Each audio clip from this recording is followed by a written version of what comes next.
Dear students, जैसा कि हम फर्स्ट ईयर बायोलॉजी के पहले चैप्टर में सेल ऑर्गेनेल्स के बारे में पढ़ रहे हैं, तो उससे पहले हमने राइबोसोम्स पढ़ा था। आज हम एंडोप्लाज्मिक रेटिकुलम पढ़ेंगे। एंडोप्लाज्मिक रेटिकुलम के बारे में अगर आपको मैं बताऊं तो ये एक नेटवर्क है, नेटवर्क ऑफ चैनल्स या फिर ट्यूब्यूल्स। ये पूरे सेल में जो है फैला हुआ है। किस तरह से? एक तरफ से ये न्यूक्लियर मेम्ब्रेन, न्यूक्लियस की जो मेम्ब्रेन है, न्यूक्लियर मेम्ब्रेन जिसको कहते हैं, वहाँ से शुरू होता है और दूसरी जानिब जो है ये चलते चलते आपका जो है सेल की मेम्ब्रेन तक फैला हुआ है। इसीलिए इसको नेटवर्क ऑफ चैनल और tubules extended between cell membrane and nuclear membrane, इसकी डेफिनेशन के तौर पर कहा जाता है। अच्छा, अब हम चूँकि एंडोप्लाज्मिक रेटिकुलम पढ़ रहे हैं तो एंडोप्लाज्मिक रेटिकुलम की दो टाइप्स हैं। एक आपको जो है स्मूथ नज़र आ रहा है, दूसरा जो है रफ नज़र आ रहा है। आप गौर से देखें, जो न्यूक्लियस के साथ है ब्लैक कलर से स्ट्रक्चर जो मैंने बनाई हुई है, ये रफ एंडोप्लाज्मिक रेटिकुलम कहा जाता है। जबकि इसके नीचे जो ब्लू कलर का बना हुआ है ट्यूब्यूल्स की फॉर्म में, ये जो है स्मूथ एंडोप्लाज्मिक रेटिकुलम कहा जाता है। अब इसको रफ क्यों कहते हैं और इसको स्मूथ क्यों कहते हैं? क्योंकि इसकी स्ट्रक्चर को आप देखें तो रफ स्ट्रक्चर आपको नजर आई, छोटे छोटे ग्रेन्यूल्स नजर आ रहे हैं। इन ग्रेन्यूल्स को राइबोसोम्स कहा जाता है। मतलब कि ये बात आप कह सकते हैं कि in rough endoplasmic reticulum there are ribosomes attached.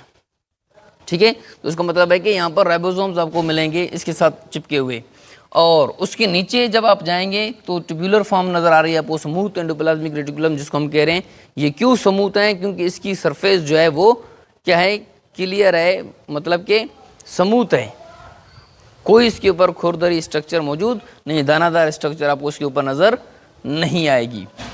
अच्छा, अब स्मूथ एंडोप्लाज्मिक रेटिकुलम की फंक्शन की बात करें तो सबसे पहला इसका जो फंक्शन है वो ट्रांसपोर्ट ऑफ मटेरियल्स, ये चीज़ों की ट्रांसपोर्टेशन में अहम किरदार अदा करता है। मतलब आप पढ़ते हैं कि सेल के अंदर चीज़ें आती हैं, कुछ चीज़ें सेल के बाहर चली जाती हैं, मतलब कि एक्सपोर्ट और इंपोर्ट होती रहती हैं ये चीज़ें सेल के इनसाइड और आउटसाइड द सेल। तो वो जो है कौन करवा रहा होता है? स्मूथ एंडोप्लाज्मिक रेटिकुलम ये करवा रहा होता है।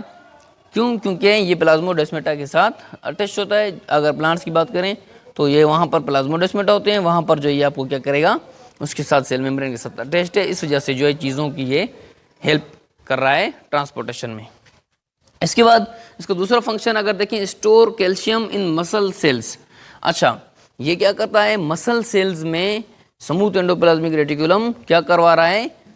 आपका कैल्शियम को स्टोर करवा रहा है। हमारे जो मसल सेल्स होते हैं वहाँ पर कैल्शियम स्टोर होता है, उसमें जो है स्टोरेज का जो काम कर रहा था वो मसल सेल्स ही कर रहे होते हैं। और जब ये मसल सेल्स स्टोरेज का काम कर रहे हों तो फिर इसको एक नाम दिया जाता है सार्कोप्लाज्मिक रेटिकुलम। ये क्योंकि स्मूथ एंडोप्लाज्मिक रेटिकुलम की एक टाइप है जो मसल सेल्स में मौजूद होती है, और मसल सेल्स में इसका काम क्या होता है? आपका जो है कैल्शियम को स्टोर करना, ये इसका दूसरा काम। तीसरा काम डिटॉक्सिफिकेशन ऑफ मटेरियल्स। अच्छा, डिटॉक्सिफिकेशन ऑफ मटेरियल्स में हम लिवर को मोस्टली पढ़ते हैं, क्योंकि लिवर का काम क्या होता है? डिटॉक्सिफाई करना, चीज़ों को डिटॉक्सिफाई करना, चीज़ों को जो है अगर कोई जहरीलापन मौजूद है तो उसको जहरीलेपन को कम कर देना। तो डिटॉक्सिफिकेशन ऑफ मसल मटेरियल्स भी किसका काम है? आपका स्मूथ एंडोप्लाज्मिक रेटिकुलम का। अच्छा, metabolism of organic compounds. Metabolic of organic compounds की बात करें तो सबसे ज़्यादा मैं आपको बताऊं कि लिपिड्स की मेटाबॉलिज्म में जो है ये अहम किरदार अदा करता है। कौन? Smooth endoplasmic reticulum. तो बहुत सारे मटेरियल्स होते हैं, लेकिन जो लिपिड्स होता है उसकी जो मेटाबॉलिज्म करवा रहा होता है वो यही होता है, जिसको हम क्या कहते हैं? Smooth endoplasmic reticulum. इसके बाद फिर रफ एंडोप्लाज्मिक रेटिकुलम है। रफ एंडोप्लाज्मिक रेटिकुलम मैं आपको बता चुका हूँ इसको रफ क्यों कह रहे हैं, क्योंकि इसके साथ राइबोसोम्स अटैच्ड हैं। राइबोसोम्स के अटैच होने की बुनियाद पर ही उसकी जो सतह है, सरफेस है, वो खुरदरापन हो जाता है उस पर, मतलब कि स्मूथ से वो स्मूथलेस हो जाते हैं, ख़त्म हो जाती है स्मूथनेस, तो उससे उसकी जैसे क्या होता है वो रफ स्ट्रक्चर बन जाती है। अच्छा, इसका फंक्शन क्या है?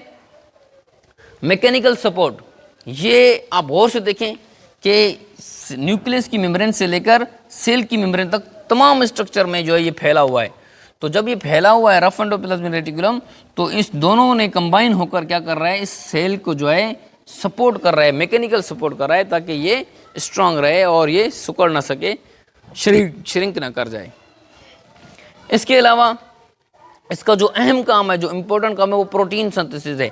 अब प्रोटीन सिंथेसिस क्यों है, ये मैं आपको पिछले टॉपिक में बता चुका हूँ कि इसके साथ राइबोसोम्स अटैच्ड हैं। राइबोसोम्स का काम क्या है, प्रोटीन फैक्ट्रियाँ हैं, ये करते ही क्या है, प्रोटीन की फॉर्मेशन करते हैं।